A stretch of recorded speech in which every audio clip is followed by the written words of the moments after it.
Imagine standing on the edge of a prehistoric jungle, the air thick with humidity and the earth trembling beneath your feet. In this world, ruled by giants, there exists a creature so immense, so utterly mind-boggling, that it defies all imagination.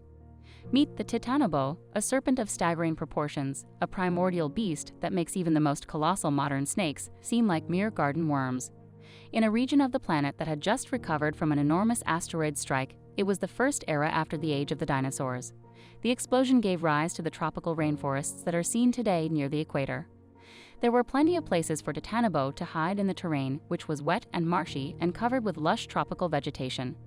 Around 58 to 60 million years ago, during the Paleocene, the world's biggest snake, Titanoboa, existed. It coexisted well with other large animals including 8-foot turtles and 13-foot crocodiles. They could have resembled modern people, but considerably bigger. Mammals were just coming into existence, thus they hadn't had time to develop. Still little and dispersed, they were frantically attempting to escape the fury of the enormous reptiles that were prowling in a much warmer environment.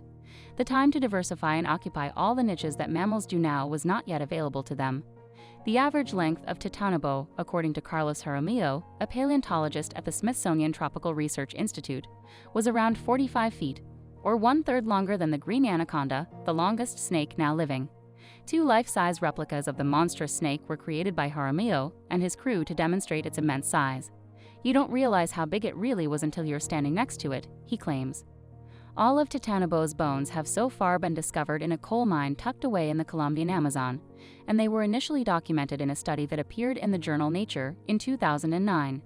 They describe a period when a warmer temperature gave rise to massive organisms that flourished in the high humidity.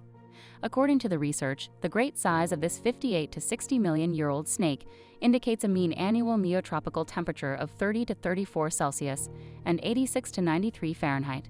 Substantially higher than previous estimates for that period. Since then, the coal mine has found a number of specimens, demonstrating that they were probably one of the species that were more common in the ecosystem. Titanoboa would have inhabited the ground, living near to the water, inactive for much of the day, and calmly waiting to pounce on any number of enormous turtles or crocodiles that fell prey to its strong bite. Titanoboa was too heavy to dwell in the trees. It would have eaten 3 to 4 times each year, swallowing them whole and digesting them for months. The discovery of enormous turtles with cracked shells suggests that these turtles were assaulted by the enormous predator but managed to escape. The Paleocene in this area of the Earth, where there is no ice on the poles and temperatures are hotter and more humid in the rainforest, is an example of an ecosystem that might emerge as a consequence of global climate change. However, according to paleontologist Jonathan Block of the University of Florida, it's also a challenging location to research. Titanoboa would have lived near the equator, but because of the difficulty in locating fossils in an area with such a rich biodiversity, Block believes that we know very little about it. You must also be able to observe and investigate rocks that are hidden in the rainforest, since they are often covered by plants if you want to uncover fossils. The majority of what we know about the Paleocene comes from locations at higher latitudes that are more desert-like, according to Block. That might be a contributing factor to the mystery surrounding the demise of Titanoboa. It may have simply died out, as many creatures do, giving birth to the fewer types of snakes that presently dwell in the jungle. It raises the issue of whether a warmer planet might give birth to the giant reptiles of the past, given that species shrank as the Earth cooled. Block is dubious because an even stronger predator known as humans have significantly reduced and deforested much of the area where Titanoboa and other species formerly flourished in the tropical jungle.